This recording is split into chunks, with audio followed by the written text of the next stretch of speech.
Hey guys, how are you doing? Today we're gonna take a look at Beeswax, and Beeswax is a 5-star caster, and she's the first of her kind. She has a really unique trait, which is does not attack normally, massively increase defense and magic resistance when not attacking, deals spell damage to all enemies in range while skill is active. And this is already really unique, so if her skill is not activated, she is super freaking tanky.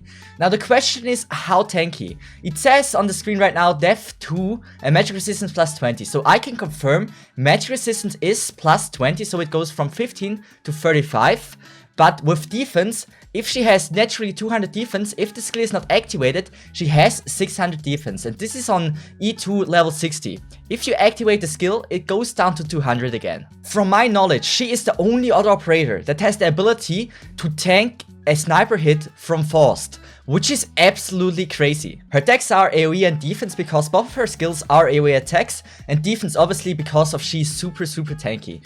With the potentials, she doesn't increase her talent sadly, but she gains some attack and also cooldown and deployment cost reduction, which is really nice. With the trust, she also gets 70 attack and also 20 defense, which is really strong. Her base ability on E2 is caster specialization. When stationed at the training station, increase the skill training speed of caster operators by 50%. The most of you know that I don't like those base abilities because upgrading mastery faster can be nice if you want it early, but in the most of the cases you don't work 24/7 on the mastery skills, so it's not really a big thing you need to have in the base. All the footage you're about to see is with 0 trust, E2 level 30 with no mastery. Her talent is really strong, Desert Protection.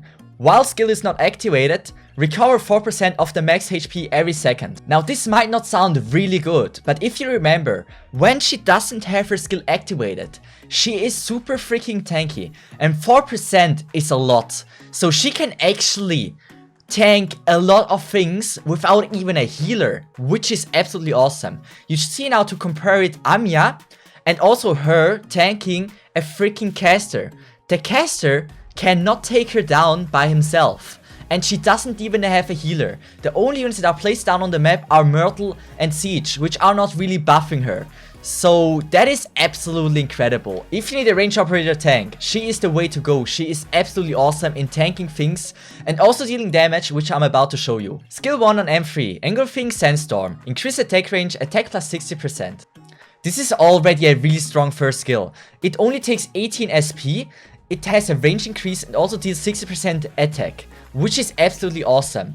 And if the skill is not activated, she is also super tanky, and the skill has a manual trigger. So if you don't want to use it because she needs to be tanky, you don't need to. And usually don't have her as the only damage dealer. Now if you pair this with any other damage dealer like Ifrit, Eafiatla or Aceships or whatever, she can be so freaking good. And if you think about, she attacks everyone in her range, which is even better. And you know her range, you see it. That is absolutely crazy. And if you find the perfect sweet spot on the map, she can just erase everyone. And the damage is not just a fluff damage. This is a ton of damage there, which is really good. Skill 2 on M3, Guardian Obelisk. Summon an obelisk that can block enemies in a melee tile within attack range. When appearing, the obelisk will deal 300% magic damage to nearby enemies and stun them for 3 seconds. And with this skill, she brings a completely new mechanic to the game, which is really strong and awesome. So she can summon an obelisk, which deals damage when it spawns. It spawns there, where the closest enemy is on your target, and also it stuns them for 3 seconds, which is just awesome. And not only that, she also attacks while placing the obelisk. She keeps attacking until the skill duration is over. So this can actually replace a tank, which is just incredible. And her damage is not weak at all. It's like the first skill, it deals a lot of damage. Now I have done some experimenting to figure out how it works. You can't heal the obelisk, this doesn't work. But also it will always place there where the closest enemy is. But if you block an enemy to your goal and one is walking on the other side, the one that is not as close will not be targeted by the obelisk, even though the other group is already blocked. You see an example for that right now. The enemies will treat it as a normal operator from you, so if you use the skill and the obelisk is placed, they will look at it as the last operator to be placed. And also Faust will attack it, which is really cool, especially if you haven't cleared 5.10, this can be really strong. And also really important to know is if you use the skill and there is no possible spot for the obelisk to spawn, it doesn't spawn at all. So make sure you always have a spot that he can spawn, otherwise it's completely wasted. She keeps attacking with her normal skill, but don't waste the obelisk. This is what the skill makes it unique. Otherwise, use the first skill if there is nothing you can place down. Also, really important to know is how good are her stats.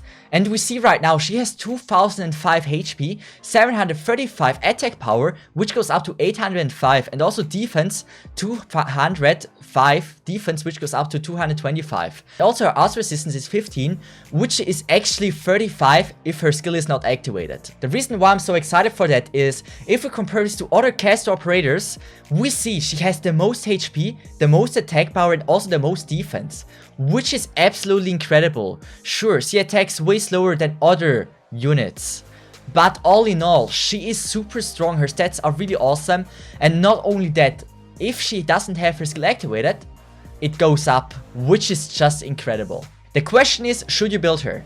And in my opinion, yes, you should. If you have already more than 15 E2s, then she's definitely a great option to choose. She's a great addition to your squad, and because she's the only one of her kind, you have a lot of new strategies you can use with her, which is just awesome.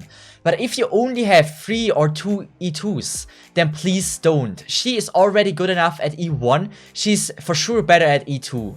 But she is doing a good job if she just E1, so don't give her the first priority. And because of all that, I would give her an A+ in a tier list. I think she's really strong and a really good addition to your squad. Now also something awesome to mention is, her voice actor is Eri Kitamura, which is a really famous voice actor, and she's actually one of my favorite voice actor out there. She voice acted Angel Beats Yui, which is one of my favorite characters. She voice acted in Toradora, Kawashima Ami, and also in Norarion no Mako, the main role Nurarikuo. And also not to forget, in the Monogatari series, she voice acted Araragi Karen, the sister from Araragi, which is also a really famous role. And also in Hayore, Yasaka Mahiro, which is also the main role. Now she is a really famous voice actor, and I'm really excited that we have someone like this in Arknights. And she also has a really awesome E2 art. I goated her now, and I think she's really worth getting. So if you want to get the GOAT, then this is your chance now. I think she's a good character to get. And with that, I said everything I have to say. Thank you so much for watching. I really appreciate that, and have a nice one. Bye bye, Sanamasa. Have a good one. See ya.